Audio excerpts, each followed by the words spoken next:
We're restructuring, he said, and I remember hoping he didn't expect me to smile or thank him for the courtesy. Hope there's no hard feelings. You understand how business works. My name's Frank Delaney. I'm 64 years old, and I've given 29 years of my life to keeping Crestwood Technologies running. 29 years of arriving before dawn, usually around 5:30, fixing what was broken before anyone else even showed up, training every new hire who stepped nervously through those doors, making sure they felt like they had someone to rely on. I never once called in sick, never complained when weekends disappeared into work, never hesitated when they needed me to stay late, and babysit the servers so they didn't crash overnight. For days. That's all I had left before my full pension benefits would finally kick in. For days before I could walk out with my head high, my future steady, and the sense that every sacrifice had meant something. 29 years and 11 months of loyalty, and Brandon Chase, barely older than my kids, told me it was over. He couldn't even look at me when he did it, just stared down at his laptop, like I was some insignificant line item on a spreadsheet he was deleting. The conference room felt smaller than it ever had before, the air thick under the buzz of fluorescent lights that always hummed louder when the building was quiet. Through the glass walls, I could see the cubicles where the people I had trained sat working, oblivious that the man who taught them which vendors to trust and how to keep the old air conditioning system alive was being quietly erased. Budget cuts, Brandon said at last, finally glancing up, his eyes flat, detached. We're moving in a leaner direction. Nothing personal, Frank, just business. I nodded because what else was I supposed to do? Argue, beg? I'd seen men my age escorted out by security when they raised their voices. That wasn't going to be me. The manila folder was already waiting, filled with termination paperwork, final paycheck calculations, COBRA information, instructions to return company property. I signed everything with the same pen I'd carried for years. The one with the fading Crestwood logo, a pen I'd used to approve thousands of work orders. Brandon held out his hand. Badge and keys. My ID badge had been clipped to the same belt loop for nearly 3 decades. The plastic worn smooth by endless swipes through card readers. The photo frozen in time when my hair was still brown, and my smile suggested I believed I'd retire from Crestwood with dignity. The keys were heavier than I remembered, metal ghosts of trust and responsibility. Master keys to every door, every supply closet, every equipment room. I pressed them into his palm without a word, picked up my copy of the paperwork, and walked out, past the cubicles, where eyes darted away, past the break room where I'd eaten lunch at the same table for 29 years, past the security desk where I'd swiped in thousands of mornings, out into the quiet parking lot.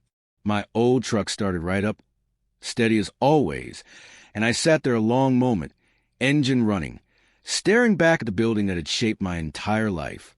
Something about the whole thing didn't sit right, though I couldn't name it then. I'd built my life around Crestwood. I'd started there at 35, fresh off a bitter divorce that left me with half my belongings gone and nothing but work to hold on to. Facilities management wasn't glamorous, but it was steady, and steady was all I needed. Fix the plumbing when it backed up, keep the heat working through the winters, make sure the lights stayed on. Simple things that mattered more than anyone realized. Crestwood was just a scrappy operation back then, 50 employees, 2 buildings, still unsure what kind of tech company it wanted to become. I helped them grow into 4 buildings across the industrial district, oversaw the construction of a new data center, dealt with city inspectors when they came sniffing around about codes. When new guys joined, I trained them myself, showed them how to read blueprints, how to bargain with contractors without getting fleeced, how to keep everything running without bleeding the budget dry. Most of them moved on to better opportunities, but I stayed because Crestwood was my place, my anchor. 8 years ago, when cancer took my wife, the company's health insurance covered the worst of the treatments, and the old leadership told me to take as much time as I needed. When she passed, half the office showed up at her funeral. Back then, Crestwood still felt like family, but when Brandon took over 3 years ago, everything shifted. Young, polished, armed with a business degree from some expensive university, he saw people as numbers, problems to be optimized.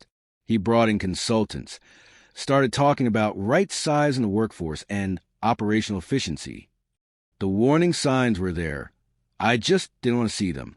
He stopped saying hello in the hallway, stopped inviting me to department meetings, started questioning budget requests I'd never had to defend before. Why so many maintenance contracts? Did we really need that many safety inspections? Wasn't I getting too old to be crawling around in equipment rooms? I told myself he'd calm down, that he just needed to establish himself. But then conversations ended when I entered a room. Meetings happened without me.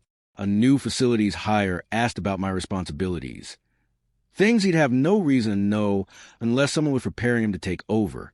And still, I kept my head down, telling myself I just had to make it to the finish line. For more days. That night I sat at my kitchen table. The termination paperwork spread out beneath the weak glow of a single lamp. But the numbers didn't add up. According to them, I had 29 years and 10 months, 1 month short of full pension benefits. According to me, I had 29 years and 11. I pulled out my old employee handbook, the one from 15 years back, when they changed the retirement policy. It was crystal clear. 30 years of service or age 65, whichever came first, meant full benefits. I was 64 with 29 years and 11 months. For days shy, just 4 days. Then I remembered the memo Brandon had sent the whole company last month. I kept a copy because it felt important. Updates to the handbook. It said, clarifications about retirement benefits. Assurances the company remain committed to honoring all agreements. Effective immediately. It read, all retirement benefit calculations will be based on continuous years of service as defined in the current handbook. Employees approaching retirement eligibility should review their service records for accuracy. I read it again and again, then pulled out every pay stub I'd kept for 15 years. Overtime, holiday pay, vacation days, everything. It all added up. 29 years and 11 months. Not 10. 11. They had cut me short on purpose. Or maybe they hoped I wouldn't notice. I thought about calling Brandon, demanding he fix the mistake. But I already knew how that conversation would end. He'd look me in the eye this time, maybe, and tell me again, nothing personal, just business. Calling him would only give him another chance to twist the truth, to come up with some slick excuse about why the rules didn't apply in my case. Another rehearsed line to shut me down. I thought about hiring a lawyer, but lawyers cost money I didn't have.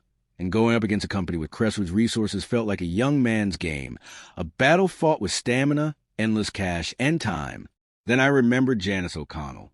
She'd spent 12 years in Crestwood's Human Resources Department before retiring last year, and she had always been sharp, precise, the kind of woman who knew every regulation by heart and never let management cut corners when it came to employee rights. I'd heard she was doing consulting now, helping companies avoid the kind of legal trouble that came from treating people like disposable tools. I scrolled through my old contacts until I found her number, staring at it for a long moment. Making that call would mean admitting, even to myself, that I'd been cheated, that I wasn't just unlucky, I'd been deliberately pushed aside. It would mean choosing to fight back instead of swallowing my pride and walking away quietly. Sitting in my kitchen, surrounded by 29 years of pay stubs and a termination letter that didn't add up, something inside me shifted. I wasn't angry anymore.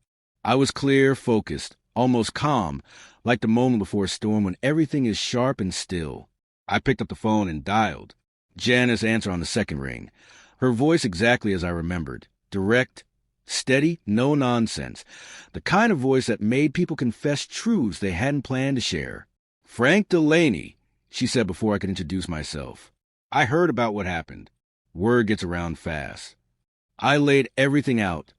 The suspicious timing of my termination, the discrepancies in the service calculation, Brandon's behavior over the past few months.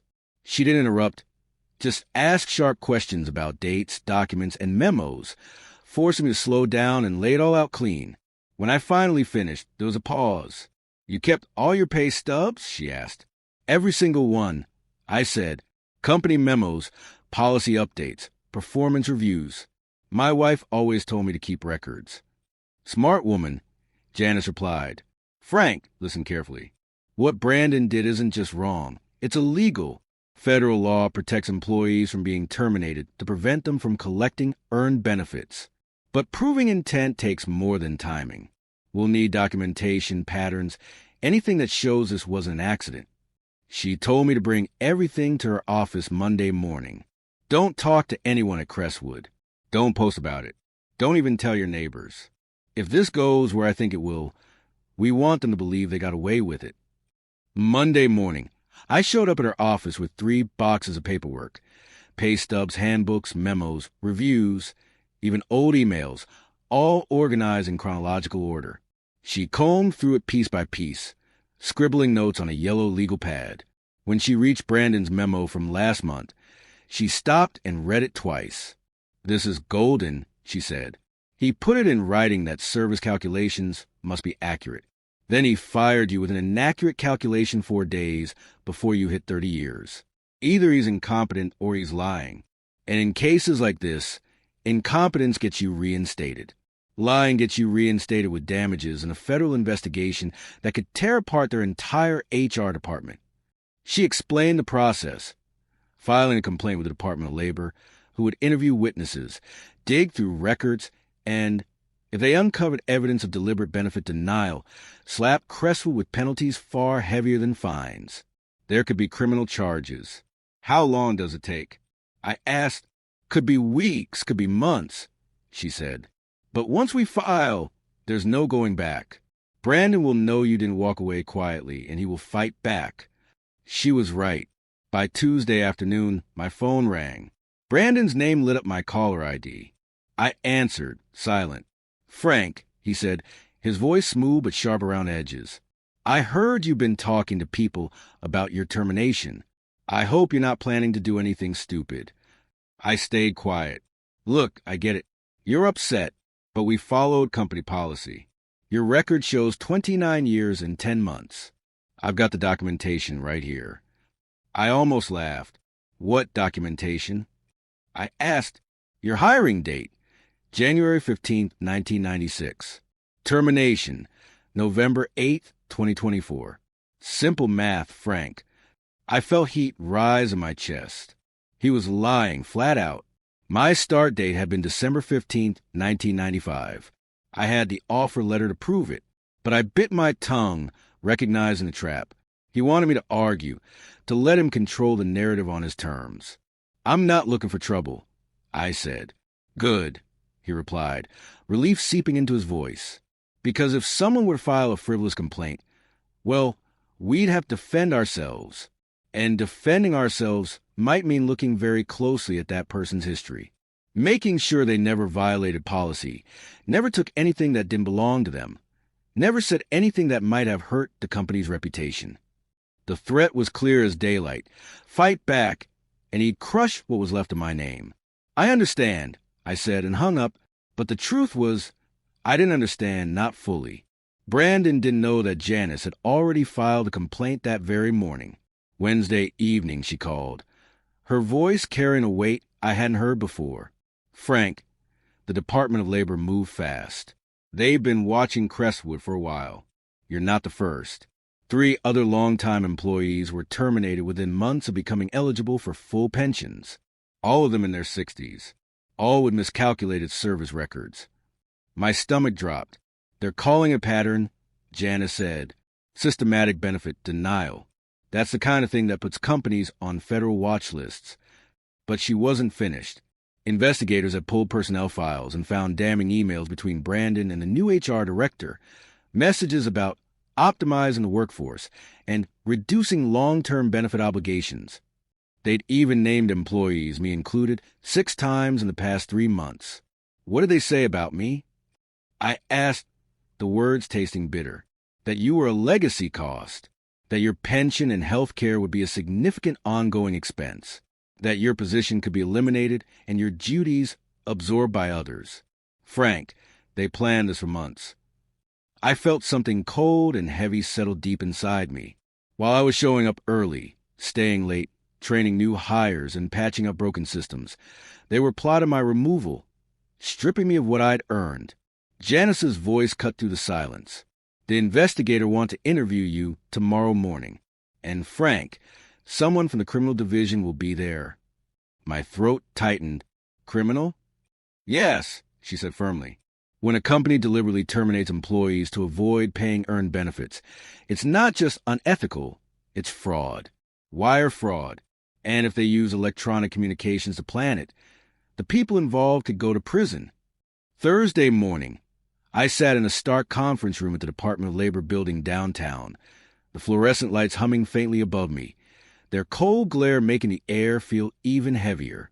Across the table sat two investigators, both younger than my son, both dressed in tailored suits that probably cost more than I'd spent on clothes in an entire year. They were calm, professional, but their eyes were sharp, watching me closely as they recorded everything. They asked me to walk through my employment history year by year, forcing me to relive decades of loyalty and hard work in a way that felt clinical, like dissecting a life on paper. Then they slid across the table printouts of emails I'd never seen before, and the weight of betrayal deepened with every line I read. The emails were worse than anything Janice had described, colder, more calculating. Brandon and the human resources director hadn't just discussed terminating me. They had openly discussed terminating anyone nearing pension eligibility. They called it proactive workforce management, as if lives and futures were simply numbers on a chart. They had spreadsheets with names, dates, and projected savings, and there was my name, Mr. Delaney, listed like a liability instead of a man who had given nearly 3 decades of his life to that company. One investigator looked up at me and said firmly, "Based on what we've seen, we believe Crestwood Technologies engaged in a deliberate scheme to defraud multiple employees of earned benefits. Your case is just the most recent example." They showed me more documents I had never known existed. Internal memos calculating the cost of keeping older employees, emails about renegotiating pension obligations, and even a board presentation with a slide titled Legacy Employee Transition Strategy. On that slide, my name sat alongside 3 other employees, all of us grouped neatly under Q4 optimization targets, like disposable assets. My stomach sank, and a quiet rage grew in my chest. "We're going to need you to testify," the other investigator said with quiet conviction. "This is going to trial. Federal court. The people responsible are going to be held accountable." I thought of Brandon, sitting across from me in that same detached tone, saying, "It's just business, nothing personal." I thought of 29 years of rising before the sun, fixing what was broken, giving my time and faith to a company that I believed valued loyalty. And for the first time, I felt a surge of clarity. "What do you need me to do?" I asked. From that moment, everything moved faster than anyone expected. By Monday, investigators had seized Crestwood's email servers and questioned 6 employees. By Wednesday, Brandon's office had been searched, his files hauled away in boxes. Janice updated me daily, her voice tight with both anger and relief. The evidence was overwhelming. 3 years of carefully documented schemes to cut older employees out before their pensions vested. Spreadsheets, emails, timelines, it was all there as if they'd practically written their own confession. Over coffee one morning, Janice shook her head and muttered, "It's like they wanted to get caught." The plan was brutal in its simplicity. Identify employees close to pension eligibility, create doubts about their performance, terminate them just in time to save millions. Brandon had sold it to the board as financial necessity, reducing obligations, increasing profits, replacing loyalty with cheaper labor. But what he hadn't counted on was me keeping meticulous records, or Janice knowing employment law inside and out, or federal investigators who actually took pension fraud seriously. By Friday, Brandon's tone had changed. He called me, his voice higher, strained, desperate. "Frank, I think there's been a misunderstanding about your termination," he stammered. "We should talk, work something out." I asked him, "What kind of misunderstanding?" He scrambled for excuses, muttering about errors in my service record, suggesting I come in Monday to review everything. He was panicking. The investigation had gone public. Crestwood's stock price was tumbling, and the board was breathing down his neck. I told him calmly, "I don't think that's necessary." He begged, "Frank, please. We've worked together for years. Let's handle this professionally. No lawyers, no government agencies, just us." But it was far too late for that. Federal charges had already been filed. Wire fraud, conspiracy, serious crimes with prison time attached. By Monday, It wasn't Brandon calling, but the company's lawyer offered me reinstatement of my pension, health care, and $50,000 in exchange for dropping further legal action. I didn't even hesitate before calling Janice, and she immediately told me, "Don't take it, Frank. They're scared. This is just the beginning." She was right. Within days, more employees came forward. First 8, then 15, each with stories of suspicious terminations and stolen benefits. The local news picked up the scandal. Crestwood splashed across headlines. Brandon's photo was on the front page, his forced smile gone, replaced by a look of pure discomfort. All I had to do was wait now. The system was finally doing what it was supposed to do. The following Tuesday morning, I sat at my kitchen table sipping coffee when Janice called. "Turn on Channel 6, she said urgently. I grabbed the remote, and there it was, Brandon, being led out of Crestwood in handcuffs, federal agents hauling boxes of evidence behind him. The reporter announced that he faced 14 counts of wire fraud and conspiracy, up to 70 years in prison. Watching him stumble into Marshall's van, pale and disheveled, I couldn't help but think how small he suddenly looked. Later that day, Janice called again. The Department of Labor had finished their investigation. 18 employees have been affected. Damages over $2 million. The board voted to fire Brandon and Walsh immediately, and restitution was ordered. My pension was restored, backdated, with health care reinstated, and $200,000 in compensation on top. I remember Brandon's words echoing, "It's just business, nothing personal." But now I understood it had always been personal. 3 months later, life felt steady again. I was back in my workshop, sanding oak for a bookshelf my daughter had been asking for. The smell of sawdust filled the air, the familiar rhythm of tools grounding me. My pension checks arrived on time.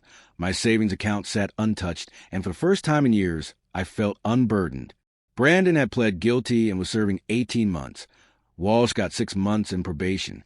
Crestwood was sold, its corrupt leadership erased. A local paper ran a story about me. Local man's complaint leads a federal investigation. But I declined interviews. I wasn't looking for praise. I just wanted what I'd earned. When my daughter called to say she was proud of me for standing up, I told her the truth. I didn't do anything special, just made a phone call. Sometimes that's all it takes.